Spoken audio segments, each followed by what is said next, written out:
One of my favorite genres of games is horror games. I love horror games. I love Halloween time. I love spooky stuff. Spooky, scary skeletons send shivers down your spine.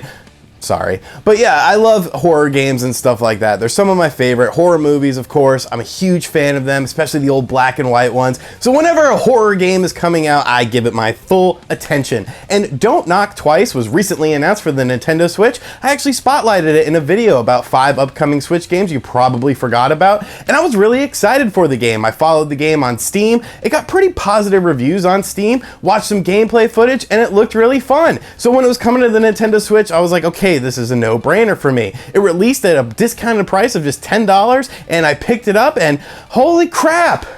What happened here? What happened here?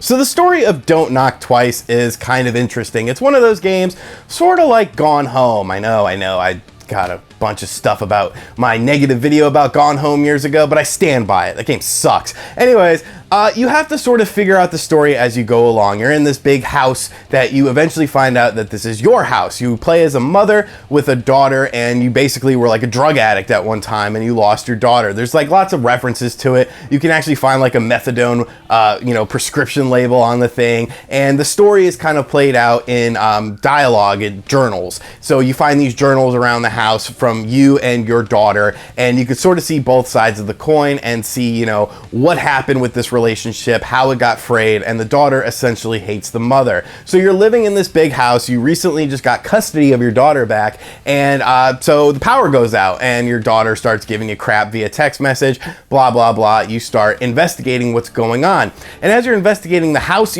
some creepy things start to happen. There's some weird things going on, birds hitting the window and, just lots of little weird, creepy things. And then all of a sudden you go into the basement and see some very occult stuff, a big pentagram and, candles lit. And I was like, yeah, this is cool. I like this. But there's a problem that's been going on this whole time. But we'll talk about that in a second. We're talking about the story. And you find out that basically this demonic witch has been summoned, and it's basically called Don't Knock Twice, and it takes the kids if you knock twice, sort of like, an old tale, an old wives' tale, like a Bloody Mary thing that's actually come to fruition. And then eventually the witch takes your daughter. You have to get your daughter back, and, you have to kill the witch. So all of this sounds very cool on paper. I actually liked the story. I liked, all of the little creepy things involved in it, all the occult things. But there's one major problem with Don't Knock Twice, and that's the performance of the game. What the hell happened here? I've seen how the game runs on low-end PCs. It runs fine. Why is the frame rate so atrocious? I honestly thought that it was just my Switch, because sometimes like Switches get this little weird thing where frame rates just dip. So I turned it off, I paused it, I turned it back on, and it seemed to be a little bit better, but it just ended up happening again. Like, it's a game where you have to look around a lot and be very aware of your surroundings. And when the frame rate is so choppy, it really is nauseating, and it's really not a very pleasant experience that you're dealing with here. And there's lots of low-res textures too. Once again, the Nintendo Switch might not be, a high-end PC, but it can more than handle a game like this.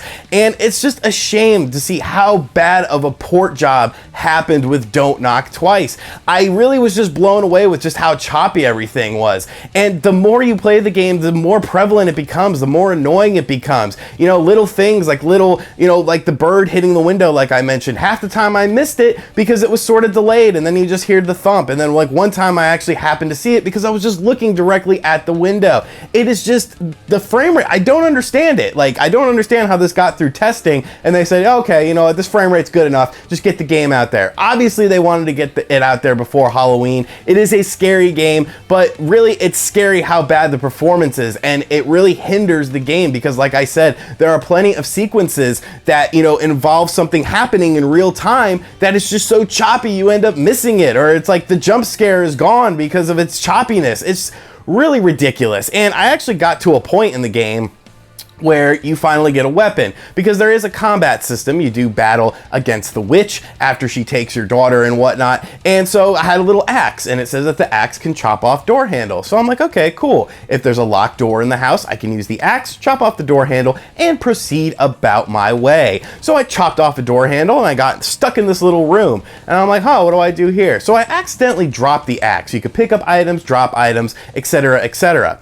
And then the axe disappeared. And I was like, well, okay, I guess I don't need it anymore. So I'm wandering around this kitchen area in this little crevice in the outside of the kitchen, and I cannot advance any further. And there's little musical cues of, like, you know, it'll play music or there'll be a sound effect in an area that you have to go towards next, which I actually like. I think that's pretty genius as a tip system where, you know, it's sort of like an interactive tip. It's like, oh, I hear something over here, I need to go over there. And so I realized where I needed to go, but I couldn't proceed any further. So for probably a half hour, I wandered around this kitchen trying to find something, trying to see if I was missing something. And eventually I just turned the game off and I looked up a video of someone else playing it. And it turns out you need the axe to break down a part of the wall. But my axe disappeared. And it's weird because there's also a lever in that room, and the lever, when you use it to stop a steam pipe, it breaks off. And I also dropped that in there, but I was able to find that. I was able to pick it up. I searched and searched and searched. The axe just disappeared.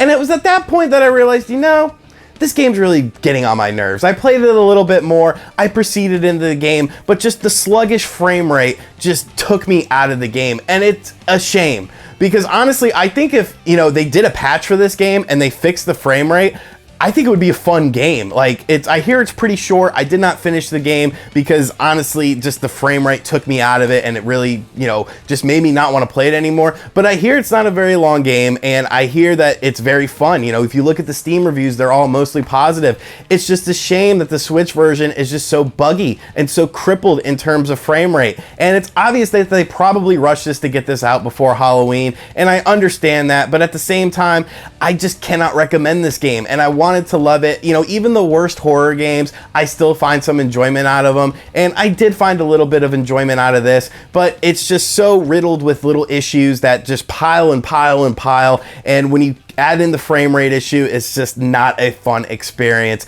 Don't knock twice. No, it's more like don't buy this game.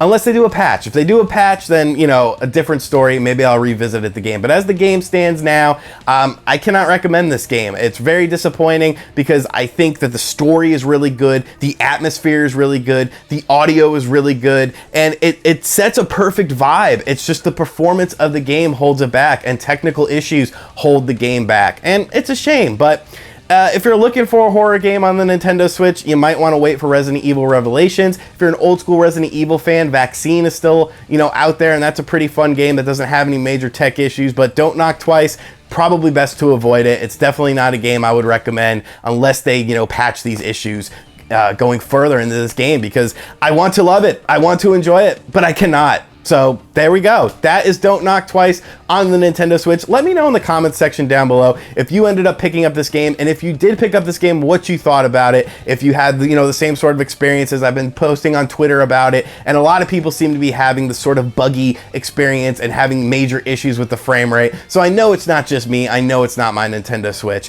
And thank you for checking out this video. If you're new here, make sure you subscribe to the channel. Leave me your thoughts in the comments section down below. And as always, thank you for watching this video. Hit that like button. I'll catch you guys next time, hopefully with a better horror game. Actually, I already know what the next review is, and it's not a horror game, but that's okay. Later.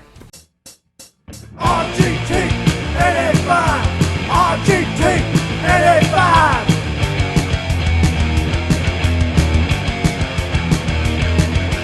RGT 85.